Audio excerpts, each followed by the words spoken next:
아버지, 그냥 나가서 사람 좀 만나세요. 딸의 목소리에는 간절함이 섞여 있었다.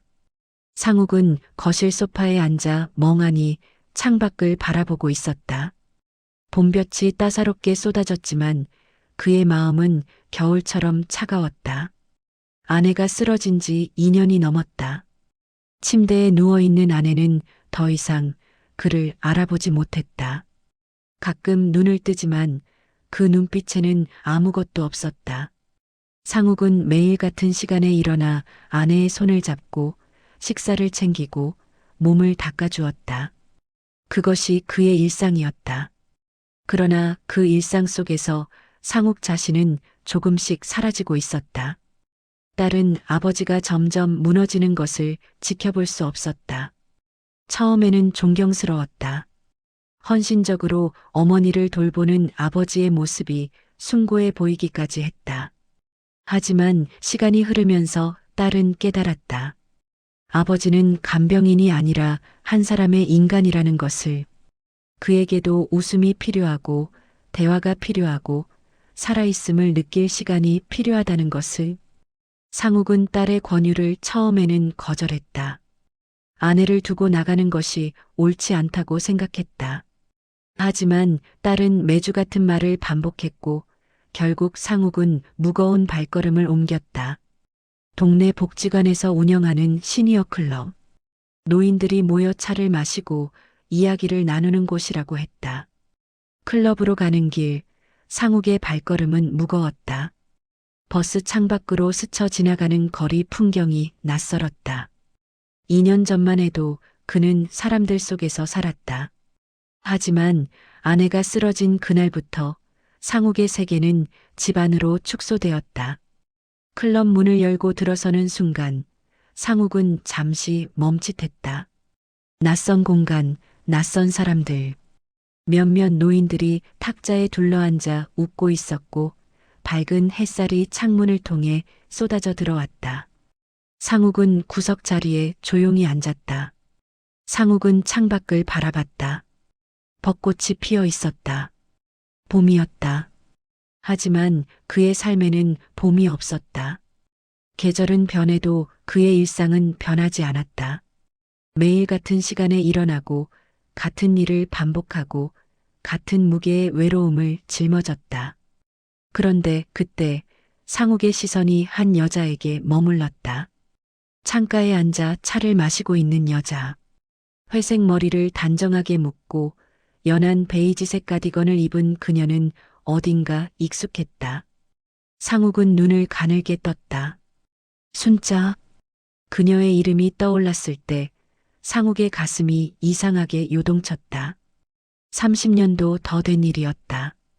그녀는 상욱이 다니던 회사의 동료였다. 그때 순자는 밝고 다정한 사람이었다. 상욱은 그녀를 좋아했지만 입 밖에 내지 못했다. 그저 멀리서 바라보기만 했다. 그리고 얼마 후 상욱은 지금의 아내를 만나 결혼했고 순자는 회사를 그만두었다. 순자도 상욱을 알아봤다. 그녀의 눈이 커졌고 잠시 멈칫하더니 조심스럽게 미소를 지었다.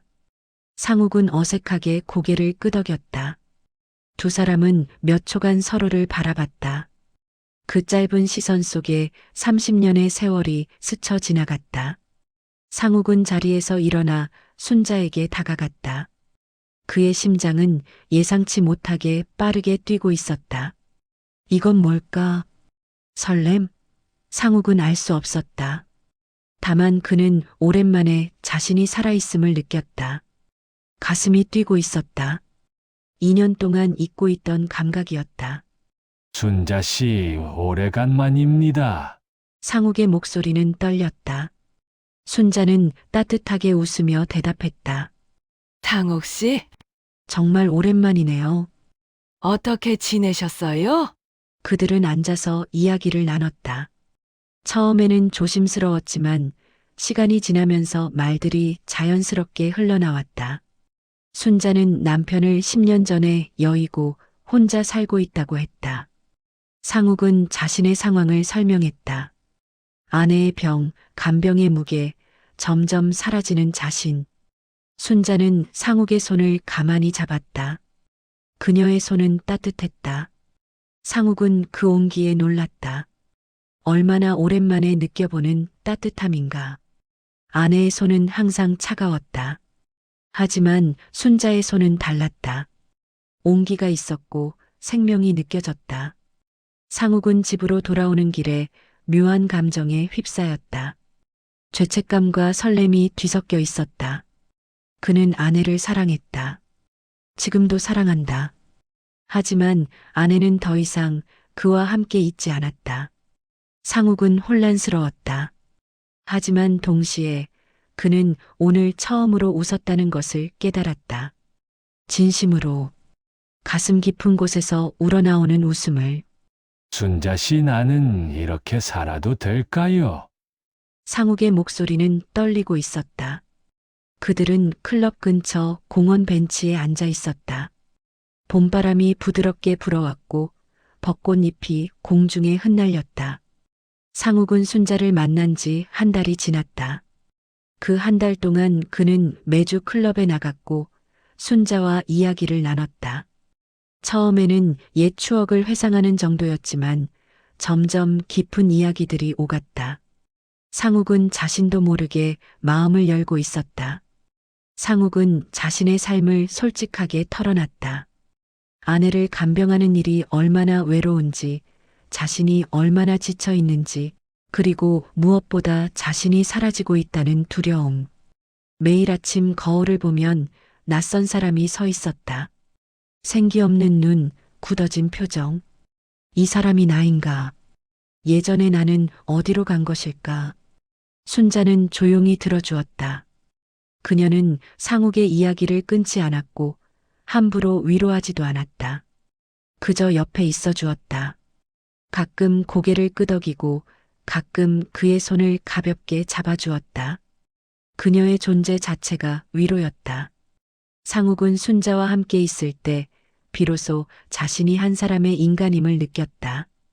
간병인도 남편도 아닌 그냥 상욱이라는 사람. 순자도 외로웠다. 남편을 잃은 후 그녀는 혼자였다. 자식들은 가끔 전화를 했지만 그것만으로는 채워지지 않는 공허함이 있었다. 텅 빈 집에 혼자 앉아 있으면 침묵이 귀를 짓눌렀다. 시계 소리만 똑딱똑딱 울릴 뿐 아무도 그녀를 부르지 않았다. 그녀는 상욱과 이야기하면서 다시 살아나는 기분이었다. 어느 날 상욱은 순자에게 자신의 청춘 시절 이야기를 꺼냈다. 그가 젊었을 때 꿈꿨던 것들, 하고 싶었던 것들, 여행을 떠나고 싶었고, 글을 쓰고 싶었고, 자유롭게 살고 싶었다. 하지만 결혼하고 아이를 낳고 생계를 책임지면서 그 꿈들은 하나씩 사라졌다. 그리고 그는 조심스럽게 말했다. 그때 순자 씨를 좋아했습니다. 순자는 놀란 표정을 지었다가 이내 부드럽게 웃었다. 저도 알았어요. 눈치챘죠? 상욱은 당황했다. 그런데 왜? 상욱 씨는 좋은 사람이었어요. 하지만 그때는 타이밍이 아니었죠. 우리 모두 각자의 길을 가야 했으니까. 두 사람은 잠시 침묵했다. 하지만 그 침묵은 불편하지 않았다. 오히려 편안했다. 30년 만에 풀리는 매듭 같은 것이었다. 말하지 못했던 감정이 비로소 공기 중으로 흘러나왔고 그것이 두 사람 사이의 거리를 좁혔다. 상욱은 순자와 함께 있을 때 이상한 감정을 느꼈다. 설렘이었다. 예순이 넘은 나이에 느끼는 설렘. 그것은 젊었을 때의 격렬한 감정과는 달랐다. 더 조용하고 더 깊고 더 소중했다. 젊을 때는 사랑이 열정이었다. 타오르고 불타고 소진되는 것. 하지만 지금의 감정은 달랐다. 잔잔한 호수 같았다. 깊고 고요하지만 그 안에는 생명이 있었다. 하지만 동시에 죄책감이 밀려왔다. 아내가 침대에 누워 있는데 자신은 다른 여자와 웃고 있다. 이게 옳은가? 상욱은 매일 밤 이 질문과 씨름했다. 그는 아내를 사랑했다. 40년을 함께 산 여자였다. 순자는 상욱의 마음을 읽었다. 어느 날 그녀는 조용히 말했다. 장욱 씨, 당신은 잘못한 게 없어요. 당신도 살 권리가 있어요. 하지만 상욱은 확신할 수 없었다. 그는 매일 밤 아내의 손을 잡으며 자신에게 물었다. 나는 지금 무엇을 하고 있는가? 나는 배신자인가 아니면 그저 살고 싶은 사람인가? 두 사람은 조금씩 가까워졌다. 손을 잡는 일이 자연스러워졌고 함께 걷는 시간이 길어졌다. 상욱은 순자와 함께 있을 때 청춘으로 돌아간 기분이었다. 늙은 몸이지만 마음은 젊어졌다. 그는 다시 꿈을 꾸기 시작했다. 아내가 떠난 후의 삶, 순자와 함께하는 평온한 노년. 상욱은 혼란스러웠다. 그는 아내를 사랑했지만 순자에게도 끌렸다. 그는 헌신적인 남편이고 싶었지만 동시에 자신의 삶도 살고 싶었다. 당신 손 따뜻하네요. 이제 봄인가 봐요. 당신 꼭 행복해야 해요. 아내의 목소리는 작고 떨렸다. 상욱은 깜짝 놀라 아내를 바라봤다. 그녀의 눈이 초점을 맞추고 있었다. 자신을 바라보고 있었다. 2년 만에 처음이었다. 상욱은 얼어붙었다. 무슨 말을 해야 할지 몰랐다. 그저 아내의 손을 꽉 잡고 있을 뿐이었다. 아내는 미소를 지었다. 그 미소는 예전과 같았다. 상욱이 사랑했던 함께 인생을 걸어온 여자의 미소. 부드럽고 따뜻한 미소. 상욱의 눈에 눈물이 고였다. 여보, 당신. 상욱의 목소리는 떨렸다. 아내는 천천히 고개를 끄덕였다. 나 알아요. 내가 당신한테 짐이 됐다는 거. 미안해요. 아니야. 당신은 짐이 아니야. 상욱은 울음을 참으려 애썼지만 눈물이 흘러내렸다. 2년 동안 참아왔던 눈물이었다. 아내는 그의 손을 쓰다듬었다. 그녀의 손길은 여전히 부드러웠다. 당신, 나 없이도 잘 살아야 해요. 약속해요. 상욱은 고개를 저었다. 무슨 소리야. 당신은 여기 있잖아. 하지만 아내는 알고 있었다. 자신이 오래 버티지 못한다는 것을. 몸이 말을 듣지 않고 의식이 흐려지고 생명이 조금씩 빠져나가고 있다는 것을. 그녀는 마지막 힘을 다해 남편에게 말하고 싶었다.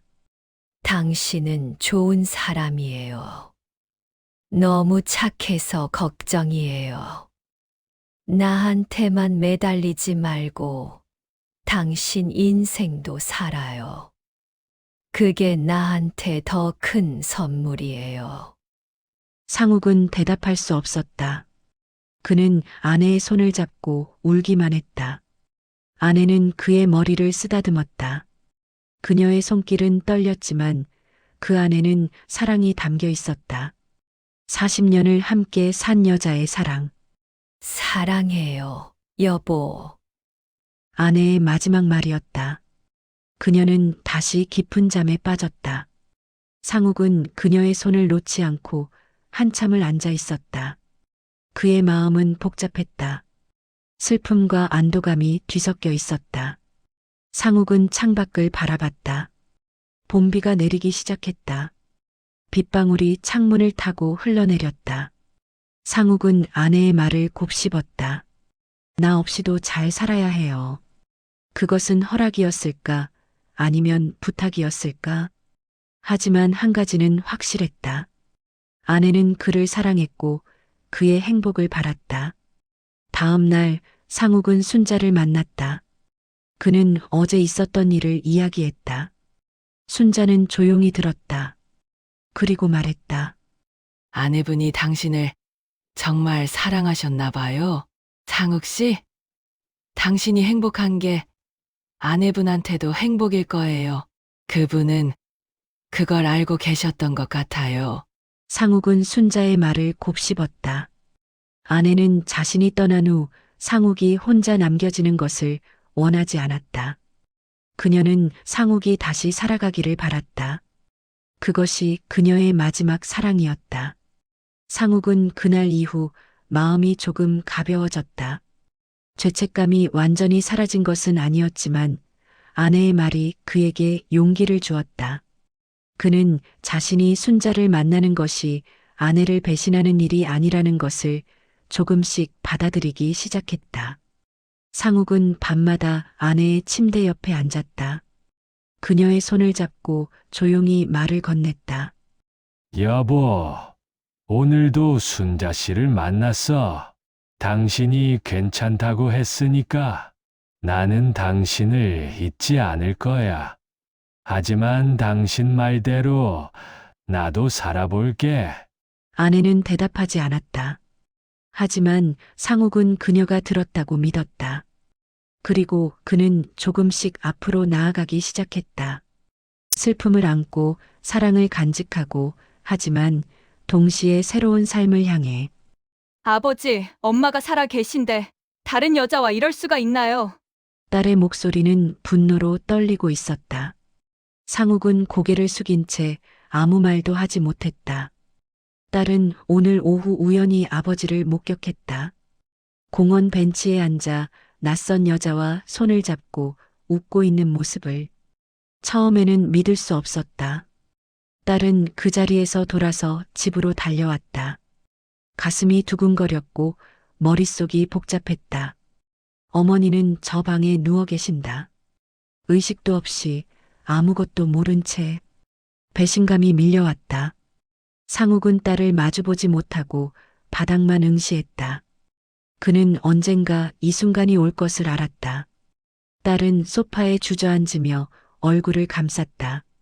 그녀는 울고 있었다. 분노와 슬픔과 배신감이 뒤섞인 눈물이었다. 아버지, 전 아버지를 존경했어요. 엄마를 그렇게 헌신적으로 돌보시는 걸 보면서 정말 대단하다고 생각했어요. 근데 이게 뭐예요?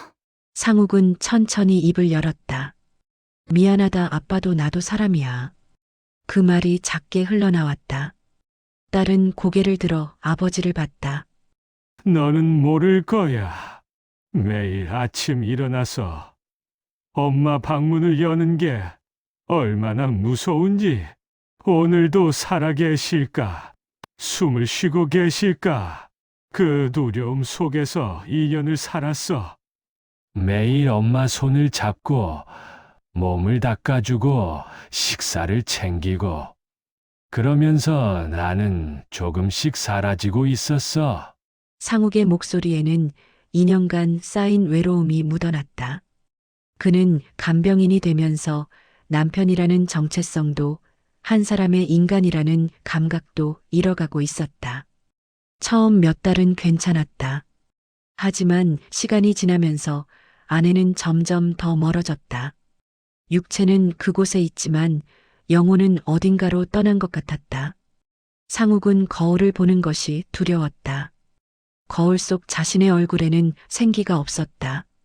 눈빛은 흐리고 표정은 굳어 있었다. 예전의 나는 어디로 간 것일까? 딸은 울음을 그치고 아버지를 바라봤다. 그녀는 아버지의 얼굴을 제대로 본 것이 언제였는지 기억나지 않았다. 매주 들를 때마다 아버지는 항상 같은 자리에 있었다. 어머니 옆에 또는 부엌에서 죽을 끓이면서. 딸은 아버지가 헌신적이라고 생각했다. 하지만 지금 보니 아버지는 헌신하고 있는 게 아니라 소진되고 있었던 것이다. 아빠, 딸의 목소리가 조금 부드러워졌다. 상욱은 계속 말했다. 순자 씨를 만나면서 나는 처음으로 숨을 쉴 수 있었어. 웃을 수 있었어. 내가 아직 살아있다는 걸 느꼈어. 나는 엄마를 사랑해. 하지만 엄마는 더 이상 나랑 함께 있지 않아. 엄마 스스로도 그걸 알았어. 마지막으로 깨어났을 때 나한테 말했어. 행복하라고. 나 없이도 살라고. 딸은 그 말을 듣고 놀랐다. 상욱은 깊은 한숨을 내쉬었다. 나도 죄책감이 들어. 매일 밤 엄마한테 용서를 구해. 하지만 동시에 나도 살고 싶어. 그게 이기적인 거라면 미안해. 하지만 나는 더 이상 버틸 수가 없었어. 거실 속 시계 소리만 똑딱똑딱 울릴 뿐이었다. 며칠 후 딸은 순자를 만나기로 했다. 그녀는 직접 확인하고 싶었다. 이 여자가 누구인지, 아버지에게 어떤 존재인지. 카페에서 만난 순자는 조용하고 따뜻한 사람이었다. 딸은 순자를 마주하고 직설적으로 물었다. 아버지를 어떻게 생각하세요? 순자는 잠시 생각하더니 조용히 대답했다. 장욱 씨는 좋은 분이에요. 너무 착해서 자신을 돌보지 못하는 사람이죠. 저는 그분이 다시 웃을 수 있도록 옆에 있어주고 싶어요. 딸은 순자의 눈을 바라봤다. 그 눈에는 진심이 담겨 있었다. 계산이나 이기심이 아니라 진짜 아버지를 걱정하는 마음이 느껴졌다. 순자는 덧붙였다. 저도 외로웠어요. 남편을 잃고 혼자 사는 게 얼마나 힘든지. 장욱 씨와 함께 있으면 저도 살아있다는 걸 느껴요. 우리는 서로의 상처를 보듬어주는 사람들이에요. 딸은 천천히 고개를 끄덕였다. 그녀는 여전히 복잡한 감정이 들었지만 조금씩 이해하기 시작했다. 아버지도 한 사람의 인간이었다. 외로움을 느끼고 위로가 필요하고 살아있음을 느끼고 싶어하는 평범한 사람. 아버지를 부탁드려요. 아버지가 행복하시길 바라요. 순자는 따뜻하게 웃으며 딸의 손을 잡았다. 그 순간 딸은 울컥했다. 어머니를 잃는 슬픔과 아버지를 이해하는 마음이 뒤섞여 눈물이 흘러내렸다. 집으로 돌아온 딸은 아버지에게 다가가 조용히 말했다. 아빠, 순자 아주머니 만났어요. 좋은 분이시더라고요. 상욱은 놀란 표정으로 딸을 바라봤다. 딸은 계속 말했다. 아빠도 행복하셔야 해요. 엄마도 그걸 원하셨을 거예요. 상욱의 눈에 눈물이 고였다. 그는 딸을 꽉 안았다. 오늘은 당신 보러 왔어요. 상욱의 목소리는 부드러웠다. 순자는 미소를 지으며 상욱을 맞이했다. 그들은 공원 벤치에 나란히 앉았다. 봄바람이 불어왔고 벚꽃잎이 공중에 흩날렸다. 상욱은 순자의 손을 잡았다. 그 손은 여전히 따뜻했다. 생명이 느껴졌다. 한 달 전 아내가 세상을 떠났다. 조용한 아침이었다. 상욱은 평소처럼 아내의 방에 들어가 손을 잡았다. 하지만 그 손은 차가웠다. 아내는 더 이상 숨을 쉬지 않았다. 상욱은 한참을 그 자리에 앉아 있었다. 눈물이 나오지 않았다. 슬픔보다는 안도감이 먼저 밀려왔다. 아내가 더 이상 고통받지 않는다는 안도감. 장례식은 조용히 치러졌다. 친척들이 모였고 친구들이 조문했다. 상욱은 담담하게 사람들을 맞이했다. 사람들은 그를 대단하다고 했다. 2년 동안 헌신적으로 아내를 돌봤다고. 하지만 상욱은 자신이 대단하다고 생각하지 않았다. 그저 해야 할 일을 했을 뿐이었다. 사랑하는 사람을 끝까지 지키는 것. 장례식이 끝난 후 집은 텅 비어 있었다. 상욱은 아내가 누웠던 침대를 바라봤다. 그 침대는 이제 비어 있었다. 상욱은 천천히 방을 정리했다. 아내의 옷을 개고 약을 정리하고 침대 시트를 갈았다. 그 과정은 슬펐지만 동시에 치유의 시간이기도 했다. 상욱은 아내와의 추억을 하나하나 떠올리며 작별 인사를 했다. 딸은 아버지 곁에 머물렀다. 그녀는 아버지가 혼자가 되는 것이 걱정되었다. 하지만 상욱은 괜찮았다. 오히려 마음이 평온했다. 아내를 보내면서 그는 비로소 자신의 삶을 돌아볼 수 있었다. 2년 동안 멈춰있던 시간이 다시 흐르기 시작했다. 딸은 순자와 아버지의 관계를 조금씩 받아들이기 시작했다. 처음에는 어색했다. 하지만 딸은 아버지의 얼굴을 보면서 생각을 바꿨다. 아버지는 2년 만에 처음으로 살아있는 얼굴을 하고 있었다. 순자와 함께 있을 때 아버지는 진짜 행복해 보였다. 어느 날 딸은 순자를 집으로 초대했다. 세 사람은 거실에 앉아 차를 마셨다.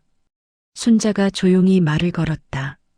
어머니, 사진 좀 봐도 될까요? 딸은 사진첩을 꺼내왔다. 순자는 한 장 한 장 천천히 넘기며 사진을 봤다.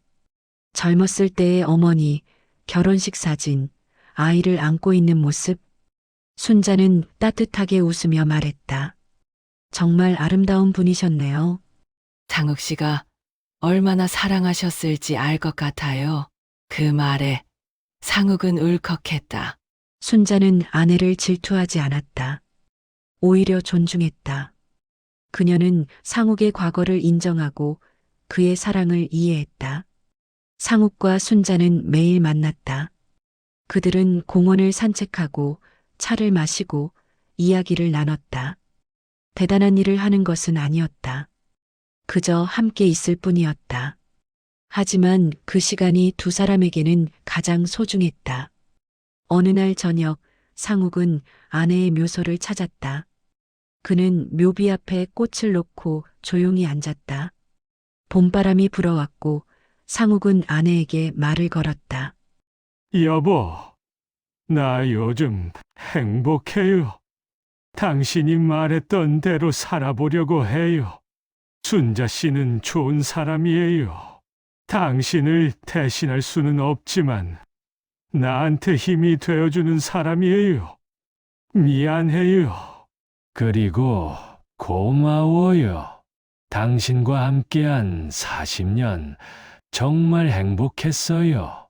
상욱의 눈에서 눈물이 흘러내렸다. 하지만 그 눈물은 슬픔만이 아니었다.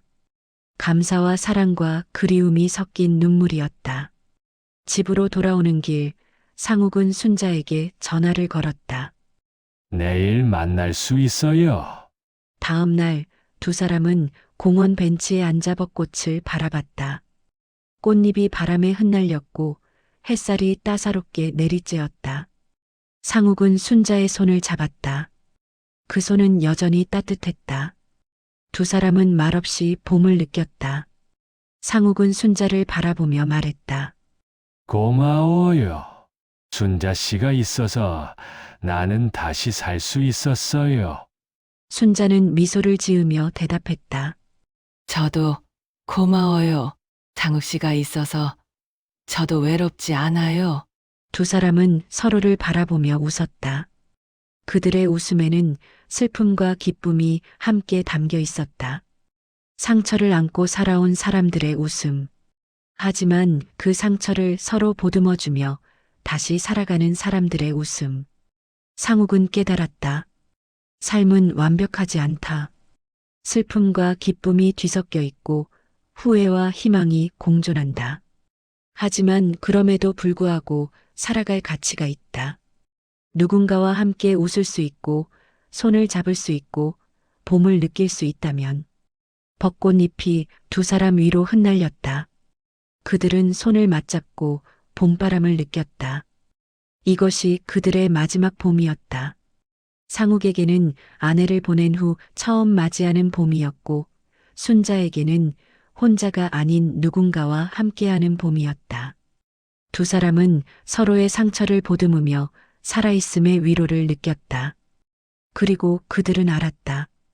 인생의 마지막까지 서로 곁에 있어주고 싶다는 것을.